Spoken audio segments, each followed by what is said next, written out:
കോട്ടയം ജില്ലയിൽ ശക്തമായ ത്രികോണ മത്സരം നടക്കുന്ന മണ്ഡലമാണ് പൂഞ്ഞാർ. LDFന് വേണ്ടി സിറ്റിംഗ് MLA സെബാസ്റ്റ്യൻ കുളത്തുങ്കലും, NDAക്ക് വേണ്ടി മുൻ MLA PC ജോർജും, UDFനായി കോൺഗ്രസ് നേതാവ് MJ സെബാസ്റ്റ്യനുമാണ് മത്സരരംഗത്തുള്ളത്. സാമുദായിക വോട്ടുകൾ നിർണായകമായ മണ്ഡലത്തിൽ മൂന്ന് മുന്നണികളും ഉറച്ച വിജയപ്രതീക്ഷയിലാണ്. ഇടതു വലത് മുന്നണികൾക്കൊപ്പം NDAയും ശക്തമായ മത്സരം കാഴ്ചവെക്കുന്ന മണ്ഡലമാണ് കോട്ടയം ജില്ലയിലെ പൂഞ്ഞാർ. 3.5 പതിറ്റാണ്ട് പൂഞ്ഞാറിന്റെ MLA ആയിരുന്ന PC ജോർജ് BJP സ്ഥാനാർത്ഥിയായി മത്സരിക്കുന്നതാണ് ഇത്തവണ ഇവിടുത്തെ പോരാട്ടം ശ്രദ്ധേയമാക്കുന്നത്. 2016 ഇടതു വലത് മുന്നണികൾക്കെതിരെ ഒറ്റയ്ക്ക് നിന്ന് മത്സരിച്ച് ജയിച്ച PC ജോർജ് കഴിഞ്ഞ തവണ പരാജയം നേരിട്ടെങ്കിലും 2ാം സ്ഥാനത്ത് എത്തിയിരുന്നു. ഇത്തവണ വിജയിക്കാനാകുമെന്ന പൂർണ്ണ ആത്മവിശ്വാസത്തിലാണ് PC ജോർജും BJPയും. കഴിഞ്ഞ തവണ തനിക്കെതിരായിരുന്ന സാമുദായിക വോട്ടുകൾ ഇത്തവണ അനുകൂലമാകുമെന്നാണ് PC ജോർജ് പറയുന്നത്. നുണപ്രചരണം നടത്തി ഒരു മതവിഭാഗത്തെ മുഴുവൻ എതിരാക്കി, അങ്ങനെ ജനങ്ങളെ കബളിപ്പിക്കുകയായിരുന്നു. അത് ഈരാറ്റോട്ടുള്ള ജനങ്ങൾ മനസ്സിലാക്കി. ഞാൻ സാധാരണ ഈ വോട്ടുകളെല്ലാം വരുമ്പോൾ ഇടതുപക്ഷത്തിന് പോകുന്നത്, പക്ഷേ അവിടെ കിട്ടിയ ആദ്യത്തെ 3 വോട്ടും എനിക്കായിരുന്നു. മൊത്തമായിട്ടും എനിക്ക് അനുകൂലമായൊരു തരംഗം അതിൽ നിന്ന് ഞാൻ കാണുകയാണ്. 5 കൊല്ലമായിട്ട് ഒന്നും നടന്നിട്ടില്ല. അതാണ് ഇവിടുത്തെ പ്രശ്നം.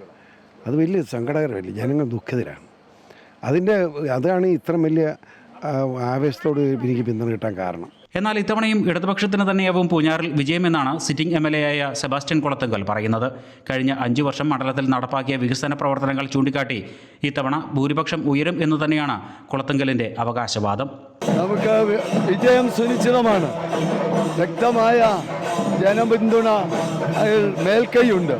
കഴിഞ്ഞ വർഷത്തെ ഭൂരിപക്ഷത്തെ മറികടക്കും. മണ്ഡലത്തിൽ ത്രികോണ മത്സരം തന്നെയാണ് ഉള്ളതെന്നും സെബാസ്റ്റ്യൻ കുളത്തുങ്കൽ കൂട്ടിച്ചേർക്കുന്നു. അതേസമയം മണ്ഡലത്തിൽ NDA അപ്രസക്തമാണെന്നും മത്സരം UDFും LDFും തമ്മിലാണെന്നും UDF സ്ഥാനാർത്ഥി MJ സെബാസ്റ്റ്യൻ പറയുന്നു. വലിയ ഭൂരിപക്ഷം തന്നെയാണ് MJ സെബാസ്റ്റ്യൻ അവകാശപ്പെടുന്നതും. UDFും LDFും തമ്മിലാണ് മത്സരം. അത് പറയണമല്ലോ. ഭൂരിപക്ഷം പഞ്ചായത്ത് ഒരു മുനിസിപ്പാലിറ്റിയും ഭരിക്കുന്നത് UDFാണ്. ഇതിൻ്റെ അടിസ്ഥാനം എന്താ? ഇവിടെ UDF മൈൻഡ് ഉള്ളതാണ്. അപ്പോൾ അതുകൊണ്ട് തീർച്ചയായിട്ടും അതിനകത്തൊരു ചർച്ച പോലും ഉണ്ടാവില്ല. ഇതിൻ്റെ അകത്ത് നിങ്ങളെയൊക്കെ സർവേ പോലെ തന്നെ വളരെ വലിയ ഭൂരിപക്ഷത്തിന് ജയിക്കും. 2021 സമാനമായി ഇത്തവണയും സാമുദായിക വോട്ടുകളുടെ ധ്രുവീകരണം ഉണ്ടാകുമോ എന്നതിനെ ആശ്രയിച്ചാവും പൂഞ്ഞാറിലെ ജയപരാജയങ്ങൾ തീരുമാനിക്കപ്പെടുക. ജനവിധി പ്രവചനാതീതമാകുമ്പോൾ 3 മുന്നണികളും ഉറച്ച വിജയപ്രതീക്ഷയിൽ തന്നെയാണ്. അമൃത ന്യൂസ്, കോട്ടയം.